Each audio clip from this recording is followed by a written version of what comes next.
욥기 22장 1절에서 22절 말씀을 가지고 나의 옳은 주장이 하나님께 우리가 더 충성하고 더 깊이 가까이 하게 하라, 이런 제목을 가지고 함께 은혜를 나누고자 합니다. 엘리바스가 이제 세 번째 논쟁입니다. 1차에 우리가 4장 5장, 2차는 15장, 그리고 오늘은 3차 논쟁인데 여전히 같은 내용이에요. 같은 내용이지만 강경해지고 분명해지고 견고해지다 보니까 이제 극단적인 성격을 띠게 됩니다. 우리가 어떤 일에 이렇게 딱 꽂히면은, 교회 안에도 그러잖아요. 한번 부정적인 생각을 하게 되면은 계속 그 말이 반복되고 더 이제 분명해지고 강경해지고 견고해지고 나중에는 이제 극단적인 단어를 쓰게 됩니다. 욥기는 반복되고 있어요. 이게 우리가 잘 안 고쳐져요. 이렇게 한번 어떤 페르소나에 갇히면은 안 고쳐지기 때문에 욥기는 역설적으로 우리를 고발하고 있는 거예요.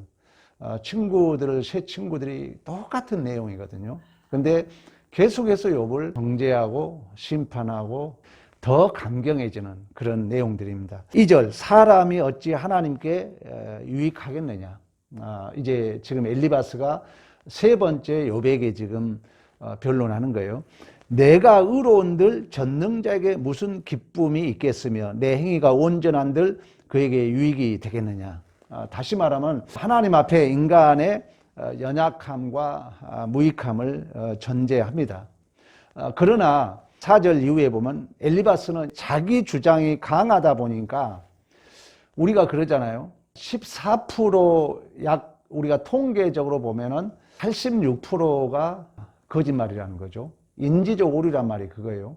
우리가 어떤 일에 대해서 이렇게 딱 내 주장이 강해지면은 욥이 실제적으로 범하지 않는 일반적인 죄를 단정해서 구체적으로 나열을 한다는 거죠. 저도 이제 뭐 이런저런 얘기를 듣지만 저 생각하고 여러분 생각하고 보는 각도가 틀리지 거기에 사실이 아닌 게 많아요. 그러니까 우리가 어떤 것을 딱 단정하고 나면은 자꾸 부풀리게 된다는 거예요. 지금 이 욥이 정확하게 교회사를 얘기해 주고 있습니다. 하나님이 너를 책망하시면 4절, 신문하심이 너의 경건함 때문이냐, 내 악이 크지 아니하냐, 내 죄악이 끝이 없느니라. 욥은 사실 우리 잘 알고 있잖아요. 의인이었어요. 아무 잘못이 없었어요. 근데 갑자기 고난을 당한 거예요. 낯선 일을. 근데 이제 이 친구들이 위로하러 왔다가 이제 자기 틀, 우리는 이미 알고 있지 않습니까? 엘리바스, 소발, 빌닷, 이미 자기들의 나름대로 정해진 이 틀, 도덕률, 경험 또는 하나님은 이런 하나님이야, 또 인과응보적 원리, 이게 딱 설정이 되고 나니까 자꾸 부풀려지는 거예요. 의심하는 거예요. 그래서 없는 죄까지 이랬을 거야, 저랬을 거야. 똑같은 얘기예요, 오늘 본문 얘기가. 그래서 너 죄 끝이 없느니라. 6절, 까닭없이 형제를 불모로 잡으며. 욥이 언제 형제를 불모로 잡은 적 없잖아요. 7절, 목마른 자에게 물을 마시게 하지 아니하며. 8절, 권세 있는 자에게 토지를 얻고. 9절, 너는 과부를 빈손으로 돌려보내며 고아의 팔을 꺾는구나. 우리가 어떤 규범이 설정되면은 보편적인 편견 속에 왜곡된 생각이 자꾸 부풀려진다는 거예요. 이미 통계적으로 나와 있어요. 우리 국민의 86%가 인지적 오류에 산다고 한국보건원에서 이미 발표하는 게 있어요.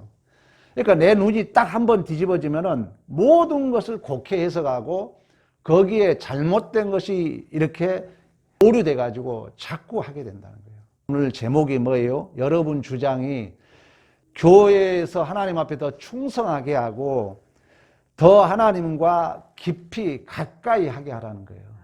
여러분 말 한마디 한마디가, 여러분 말 한마디가 교회를 더 무너뜨리게 하고 하나님과 관계를 멀어지게 하고 목사와 관계를 멀어지게 하고, 지금 이 세 친구들이 오직하면 성경이 적나라하게 말씀을 하고 있는 것입니다. 결국 이제 욥, 너 하나님의 심판을 받은 것은 너 죄 때문이라는 것을 이제 노아 홍수를 비유해서 10절, 11절 그러므로 올무들이 너를 둘러있고 두려움이 갑자기 너를 엄습하여 어둠이 너로 하여금 보지 못하게 하고 홍수가 너를 덮는구나.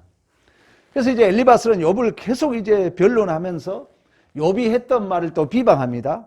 그러나 13절, 14절 내 말은 하나님이 무엇을 아시며 비난하며 15절 내가 악인의 밟던 옛적 길을 지키려느냐. 16절 그들은 때가 이르기 전에 끊겨버렸고 그들이 터를 강물로 말미암아 함몰되었느니라.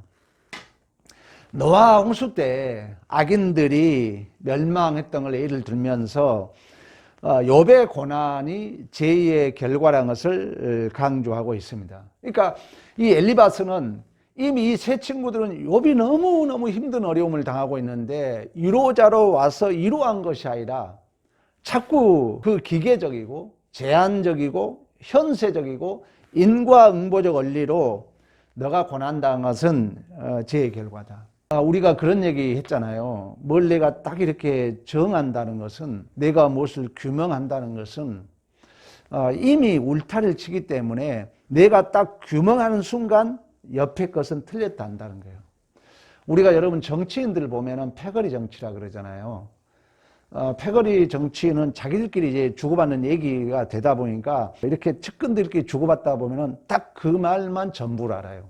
교회 내에도 정치를 많이 해요. 측근들을 몇 명 데리고 해가지고 여론 조작하고 그러는데 우리가 살다 보면은 어떤 것이 이럴 거야 이렇게 규명하는 순간 자꾸 이제 인지적 오류에 빠지고 또 보편적인 그 어떤 규범들이 자꾸 부풀려져서 오류가 발생되고 쓸데없는 부정적인 얘기들이 눈덩이처럼 늘어날 수 있다는 거 여러분들이 이 욥기를 통해서 꼭 명심해야 됩니다.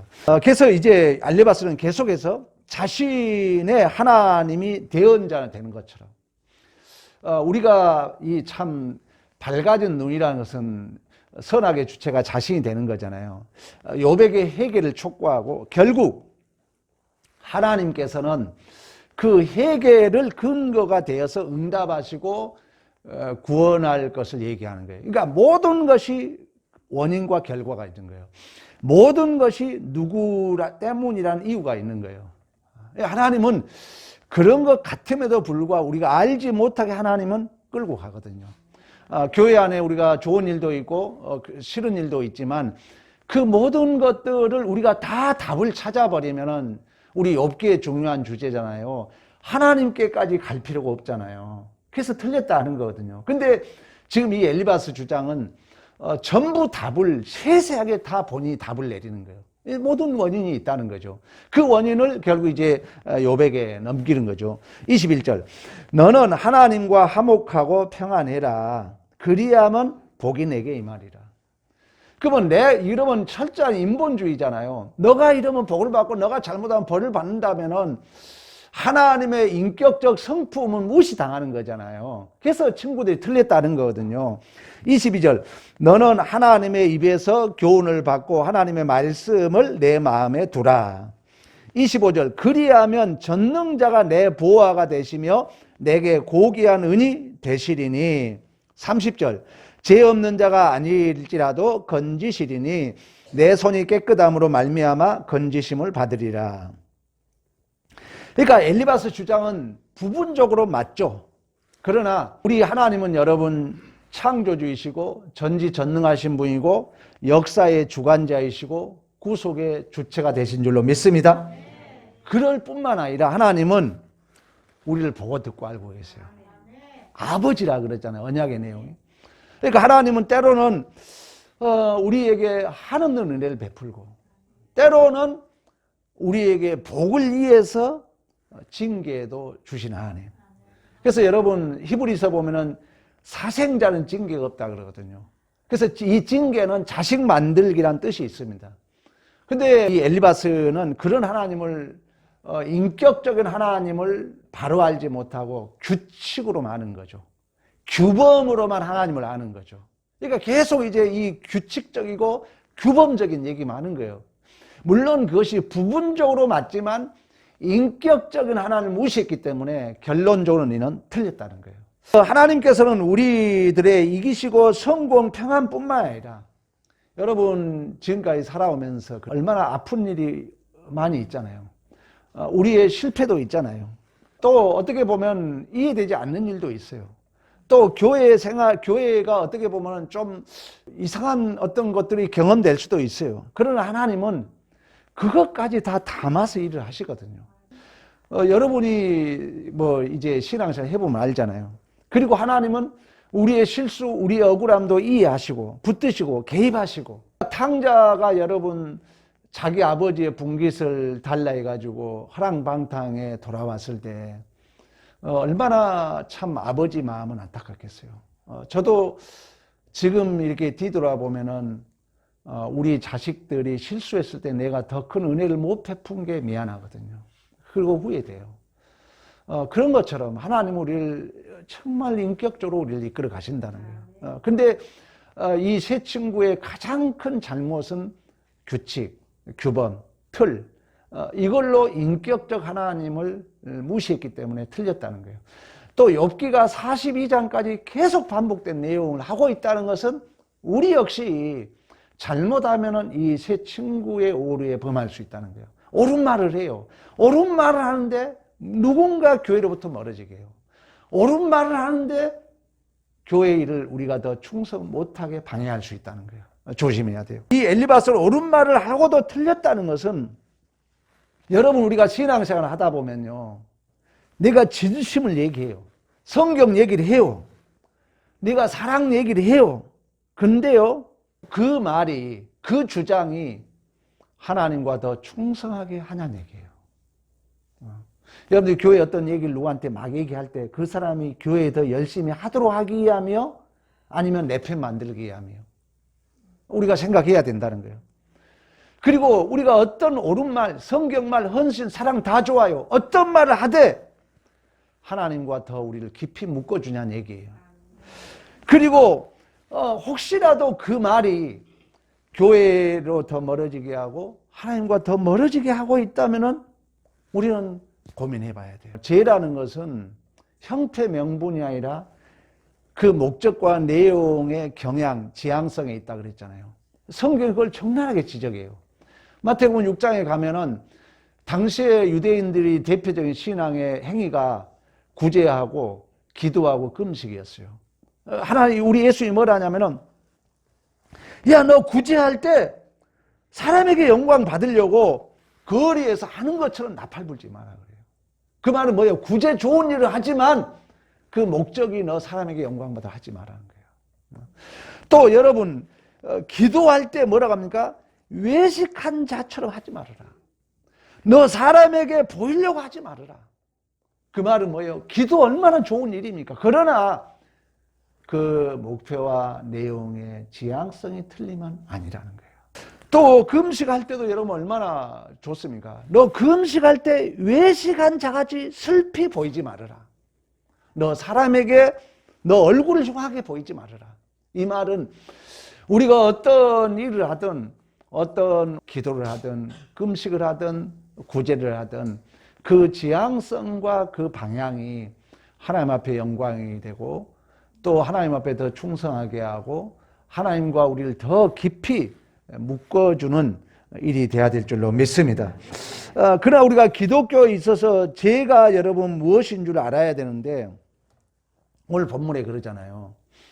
너희가 기도한다 할지라도 금식한다 할지라도 구제한다 할지라도 그 방향성이, 그 지향성이, 그 경향이 하나님과 멀어지면 죄라는 거예요. 우리는 죄에 대해서 너무나 잘 알고 있잖아요. 하마르티아, 관역에서 벗어난다는 거예요. 하나님과 벗어나게 하면 죄라는 거예요. 그러므로 우리가 어떤 힘든 일이 부딪히면, 특히 이제 우리 하나님을 믿는 자들은 더 큰 우리의 어떤 그 정죄감을 가지고 있죠. 그러다 보니까 우리는 의연 중에 우리가 더 큰 그 정죄감이 있는 만큼 더 큰 틀이 나에게 이렇게 규범으로 자리 잡을 수 있다는 거예요. 뭔 말인지 알겠어요, 여러분? 다시 말하면 일반인 양심보다도 우리는 하나님은 거룩한 분이고 하나님은 창조주이시고 하나님은 심판주이고 이러다 보니까 우리 기독교인들이 일반인보다 더 큰 양심의 이 정죄감을 가지고 있다 보니까 잘못한 더 크게 큰 규범을 정해놓을 수 있다는 거예요. 솔직히 그러잖아요, 우리가. 그러니까 세상 사람들 좀 그러려니 하는데 우리는 안 돼. 그러다 보니까 우리가 잘못하면은 세상 사람들보다 더 큰 그 율법의 큰 틀을 정해놓을 수 있다는 거예요. 왜? 우리는 의원 중에 일반인의 양심보다도 그 안에 또 하나님이라는 거룩하신 하나님, 창조주 하나님, 심판주 하나님이라는 그런 게 있기 때문에 조그만 일에도 우리가 더 큰 정죄감을 가질 수 있다는 거예요. 또한 이것이 좋은 일이지만 잘못하면은 그러다 보니까 나도 모르게 더 큰 틀의 규범을 우리가 정해 놓을 수 있다는 거예요. 세상적으로 말하면 어떤 페르소나 같은 것을. 예를 들면 우리가 하나님의 법을 절대적으로 우리가 지켜야 된다는 거. 우리 그러잖아요. 하나님 절대적으로 지켜야 된다. 십계명. 또 하나는 하나님은 이 땅에 의인이 있는 것이 아니라 죄인을 구하러 왔기 때문에 우리가 하나님 앞에 더 정직하고 진실해야 된다는 거. 우리가 다 긍정적으로 좋은 일이에요. 이런 우리가 규범을 가지고 있다는 거예요. 나쁜 게 아니에요. 근데 사실 여러분 이러한 것들은 하나님의 그 거룩하심에 대한 것을 얘기하고 있거든요. 자, 법을 지키라는 것은 하나님의 거룩함을 얘기하고 있다는 거예요. 하나님이. 그리고 하나님께서 의인이 없기 때문에 죄인을 구하러 왔다는 것은 인간이 사실 그 한계를 얘기하고 있으며 그 역설은 우리 인간은 진실로 구세주가 필요한 죄인이라는 것을 얘기하고 있거든요. 근데 우리가 이걸 잘못 곡해하면은 아까 얘기했던 것처럼 일반인보다도 더 큰 우리의 양심을 가지고 있기 때문에 맞는 얘기죠. 또 그러다 보니까 더 큰 이렇게 선을 그어 놓을 수 있다는 거예요. 아무도 못 건너가게. 그러다 보니까 나도 모르는 사이에 내 울타리를 쳐버릴 수가 있고 내 신앙에 이렇게 줄을 나도 모르는 사이에 이렇게 쳐놓을 수 있다는 거예요. 어떤 기준, 어떤 근거 이런 것을 지금 이 욥기 세 친구들이 그러잖아요. 또 우리가 이걸 넓은 의미에서 해석하면 우리가 맞는 얘기예요. 왜? 세상적인 사람들보다 우리의 양심이 더 큰 그 정죄감을 느끼기 때문에 나도 모르는 사이에 이렇게 큰 이제 기준과 이제 규범의 틀을 정해 놓는다는 거예요. 그리고 여기에다가 내 정직을 플러스 시키죠. 나는 정직해. 또 여기에다가 나의 희생, 나의 각오 이걸 이제 플러스 시키죠. 근데 문제는 뭐냐? 그 플러스 시키는 것이 아까 얘기했던 것처럼 정말 하나님의 거룩함을 드러내고 또 우리가 죄인이기 때문에 하나님의 구세주가 필요하다는 이런 어떤 내용이 아니라 그 하나님에 대한 정죄감으로 인하여서 오는 어떤 그 명확한 기준과 규범 그리고 거기에 나의 정직함, 나의 헌신, 나의 성경적 지식을 덧붙여 가지고 문제는 그 모든 것이 내 옳음을 증명하는 데만 사용할 수 있다는 거예요. 이 지금 새 친구의 오류거든요. 우리 모두는 그런 양심 플러스의 하나님의 양심을 하다 보니까 이런 틀마저 없는 점은 어쩔 수 없지만 나름대로 이런 규범의 기준을 가지고 있다는 거예요. 여기에 나의 정직을 플러스 시키고 나의 성경력을 플러스 시키고 내 옳음을 플러스 시키는데 문제는 그 주장이 정말 하나님을 더 섬기게 하고 하나님과 더 깊이 묶어주냐 아니면은 내 옳음을 증명하는데 그걸 이용하고 있느냐. 이 지금 새 친구의 오류들은 욥을 더 멀어지게 하고 있잖아요. 결국은 자기들의 정해진 틀을 증명하는 데 이게 이용당하고 있다는 것입니다. 그렇게 되면은 내 주장이 강해지다 보면 오늘 본문처럼 보편적인 그 오해를 통해 가지고 욥이 짓지 않는 죄까지 플러스 시켜 가지고 내 주장이 강해지다 보면 누군가는 하나님과 더 멀어질 수 있고 또 멀어진다는 건 바로 그 주장이 원어적으로 해석은 하마르티아 관역에서 벗어난 죄가 될 수 있다는 것을 오늘 욥기는 우리에게 말씀해 주고 있는 것입니다. 이처럼 죄라는 것은 우리의 진심, 우리의 정직, 우리의 희생, 우리의 어떤 아까 우리가 마태복음 6장에서 살펴봤던 건 기도, 금식 또는 구제, 이러한 명분, 이러한 실천을 통해서 죄도 들어올 수 있다는 거예요. 그래 가지고 그 좋은 구제, 아까 얘기했던 금식, 기도를 부패시켜요. 정말 좋은 일 해놓고, 왜? 그 정직, 내 주장이 강하다 보면 의연중에 하나님과 멀어지게 만드는, 그래서 그런 걸 부패시킬 뿐만 아니라 하나님과 관계를 방해할 수도 있다는 거예요. 우리가 바리새인들이 여러분 그러잖아요. 바리새인들이 나는 저 죄인과 다르다 그러거든요. 저 죄인과 나는 다르다 하는 거예요. 누가 의인인가를 물을 때 우리 예수님이 그 예를 들어요. 그래서 자꾸 저 죄인을 이렇게 선을 그어요. 선을 그어서 하나님 앞에 못 들어. 나는 그러나 나는 하나님 앞에 바르다는 거예요. 나는. 근데 이 죄인은 아유 주님, 나 감히 주님 이 세리, 죄인 세리는 아버지 나 주님 바라볼 수도 없습니다. 나를 불쌍히 여겨달라 그러거든요. 그때 주님이 답을 내려요. 누가 의인이냐? 누가 의인이냐? 바리새인은 자기 옳음을 증명하기 위하여 자꾸 죄인을 정죄하고 그 세리를 정죄하지만 이 세리는 감히 눈을 들어 주님 앞에 바라볼 수도 없는 주여 저는 죄인입니다. 저를 불쌍히 여겨달라 했을 때 우리 주님은 그 바리새인보다도 그 세리를 의인이라고 말씀해 주고 있는 것처럼 또 우리 신앙생활에 조심해야 될 것은 완전주의입니다. 결백주의. 나는 하나님한테 하나도 흠이 잡힐 만한 것이 하나도 없는 것처럼 난 하나님 앞에 떳떳하게 한번 살아보자 이 주장이 잘못하면은 절대 여러분 내가 그렇다 해서 죄를 지어라 또 뭐 법을 무시하자 이런 얘기 아닙니다. 제가 계속 얘기했어요. 더 구체화 세우기 위함이라고 그랬어요. 근데 우리가 하다 보면 그럴 수 있다는 거예요.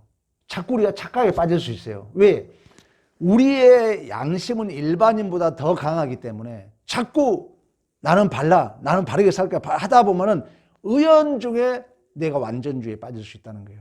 그게 실존주의고 그게 인본주의 빠질 위험이 있다는 거예요. 그러게 되면은 여러분 그 부작용은 뭔지 아세요? 내가 이제 완전주의에 빠지게 되면 이제 부작용은 뭐냐면은 책임을 자꾸 남에게 넘긴다는 거예요. 여러분 예를 들어서 내가 축구를 차요. 내가 선수예요. 같이 축구를 차. 나는 실수를 하지 않는 완벽한 운동선수라 생각하면 예를 들어서 그 게임이 졌어. 누구 탓하겠습니까? 남 탓할 거 아니에요. 우리의 신앙의 오류가 그렇다는 거예요. 내가 이 일반인보다도 우리의 양심에 더 민감합니다. 우리 신앙인들은. 그러다 보니까 의연중에 나도 모르는 사이에 더 명확한 기준을 설정해버리고 이 기준에 설정하다 보면 우리의 양심이 민감한 만큼 의연중에 나는 완벽주의에 빠질 수 있다는 거예요. 그러다 보면은 우리가 이제 완벽주의에 무서운 것은 그 책임을 자꾸 다른 사람에 떠넘길 수 있다는 거예요. 내가 덤벼들고 내가 적용 시험 도전을 통해서 내가 신앙에 성장해야 할 그 기회를 놓칠 위험이 있다는 것입니다. 우리 욥기에서 지금 말씀하고 있는 것입니다. 그래서 이 엘리바스는 우리가 계속 강조해 왔던 것처럼 명확한 답을 가지고 하나님께 질문하고 하나님을 찾고 하나님을 대면하고 하나님과 더 깊어져야 할 그 기회를 막고 있다는 차원에서 옳은 말을 했지만 우리가 틀렸다는 것을 너무나도 잘 알고 있잖아요.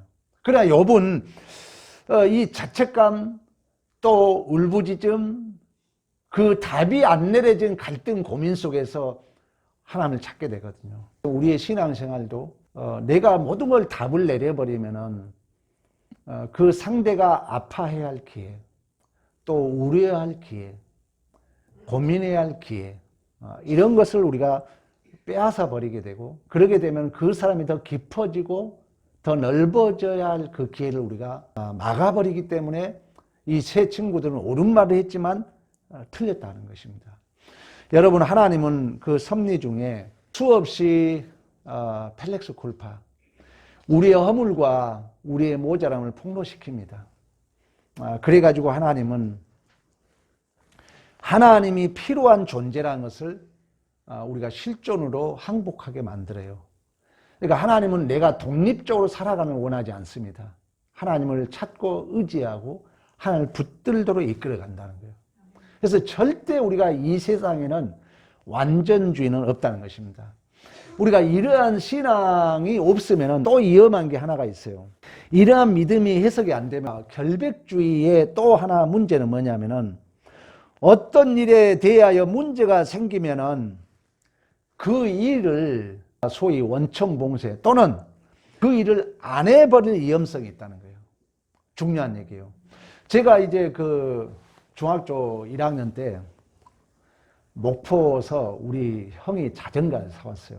근데 그때 비가 보슬보슬 오고 논바닥에 이제 이렇게 모내기를 하려고 물을 이렇게 가둬놨어요. 근데 자전거를 우리 그 처마 밑에 갖다 놓은 거야, 우리 형이. 근데 난 자전거, 우리 친구들은 타고 다니는데 나만 그때 자전거를 좀 늦게 샀던 것 같아요. 근데 얼마나 이게 참 타고 싶습니까? 이게 그 비가 보슬보슬 오는데 자전거는 잡아줘야 배우잖아요. 나 혼자 끌고 나간 거예요. 끌고 나가지고 약간 이런 내리막길인데 혼자 처음 그냥 끌고 가서 어떻게 타다 보니 그 논 한 2m는 안 되고 1m는 넘었던 것 같아요. 거기에 내가 곤두박질 이렇게 쳐 박았어요. 그러고 이제 집에 왔는데도 계속 이게 막 손이 간질간질하고 참지를 못하는 거야. 그래서 또 끌고 나가서 결국 이제 혼자 자전거를 배웠던 기억이 나요. 내가 왜 얘기를 하느냐. 신앙생활에 우리가 결백주의에 빠지면은 그 논에 한번 쳐 박았다 해가지고 절대 자전거 사지 말아라. 자전거 타지 말아라. 이럴 오류에 빠질 수 있다는 거예요. 그래서 여러분 산상복음에 뭐 형제가 죄를 지어요. 죄를 지었을 때 하나님이 뭐라 하냐면 여러분 지금 연말 연심당 그래서 내가 용서할 거 용서하라 그러는 거예요. 여러분 마음에 풀고 넘어가야 돼요. 2022년을. 우리 주님이 그래요. 여러분 마태복음 그 18장에 가면 형제가 죄를 지어요. 그때 하나님이 뭐라 하냐. 너가 무엇이 땅에서 매이면 한 수 매인다 그래요. 땅에서 풀면 한 수 풀릴 줄로 믿습니다. 근데 형제가 죄를 지었는데 베드로가 그래요. 주님 7번 용서할까요? 그랬더니 우리 예수님이 뭐라 하냐. 7번씩 70번이라도 용서하라 그래요. 자전거를 타다가 거의 2m 된데 꼬라 박았다니까요. 우리가 결백주의에 빠지면 예를 들면 신앙생활도 마찬가지예요. 우리가 실수를 목도하고 어떤 허물을 목도할 때 아니야. 이제 절대 하지 마. 절대 자전거 사지 마. 자전거 타지 마. 이러면은 내가 실수하고 넘어짐을 통해서 시험과 도전과 도전을 통해서 구체적으로 내가 성장할 기회를 놓쳐버린다는 거예요. 지금 욕기 중요한 주제입니다. 우리 참 그 기독교 신학의 논쟁에 있어서 성화라는 게 있어요. 성화라는 것은 성장한다는 얘기가 있는데 우리 장로교 전통 개혁주의에서 성화는 예수님과 연합을 얘기해요. 예수님과 연합. 임마누엘이죠. 임마누엘. 그러니까 하나님은 우리가 아무리 어떤 실수를 해도 어떤 실패를 해도 어떤 못남이 있어도 어떤 걸 여러분 다 들이대도 좋아요. 하나님과 우리가 묶여 있다는 거예요. 여러분 이 신앙은요 믿음대로 역사합니다. 어떤 것도 좋습니다. 어떤 존재, 어떤 환경, 어떤 적용, 어떤 상황이라 할지라도 우리는 예수와 묶여져 있는 줄로 믿습니다. 이 믿음이에요, 믿음. 성령이 여러분 신적 확증으로 왔다 했잖아요. 우리 너무 잘 알고 있잖아요.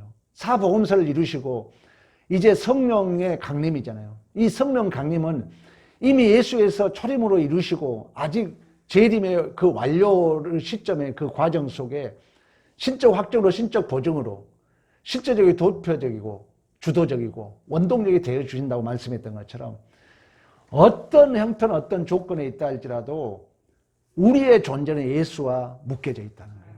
하나님이 함께 한다는 거예요. 그렇다면 우리는 어떤 정황, 어떤 환경이라도 그걸 전부로 해석하지 말라는 거예요.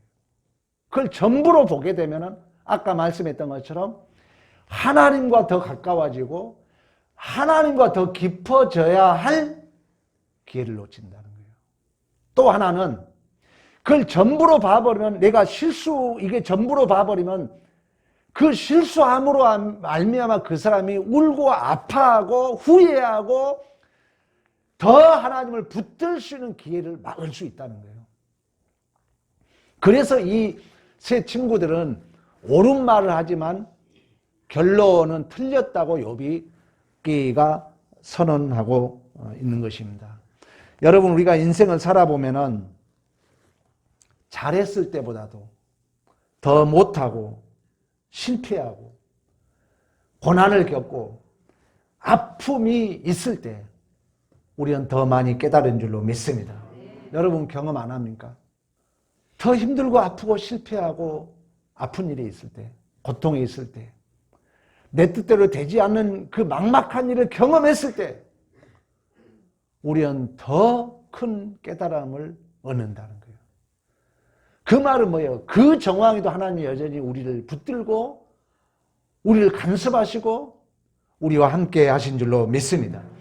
이처럼 하나님은 어떠한 경우에 있다 할지라도 예수와 묶여진 자로서 결국 우리는 승리할 것이며 우리는 결코 손해본 일이 없는 줄로 믿습니다.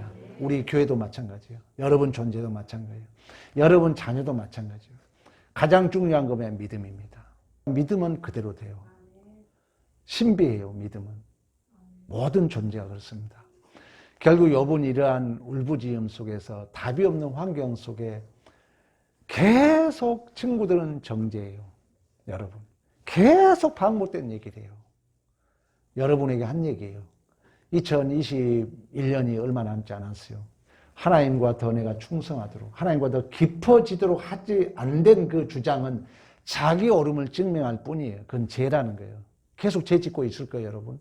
그러지 말라는 거예요. 욥기 얘기입니다. 그러나 욥은 끙끙 앓죠. 왜? 그걸로는 답이 안 돼. 그 말은 다 알고 있다, 욥도. 그래서 끙끙 앓으면서 나름대로 변명해 봅니다. 그러나 그 과정 속에 하나님과 깊어져 있어요. 깊어지면서 결국 말씀만 들었었던 그 하나님을 눈으로 보게 되며 결국 모든 땅에서 욥의 딸들처럼 아름다운 여자가 없는 그런 토부, 진정한 보시기에 심히 좋았더라로 성장되어 간 줄로 믿습니다.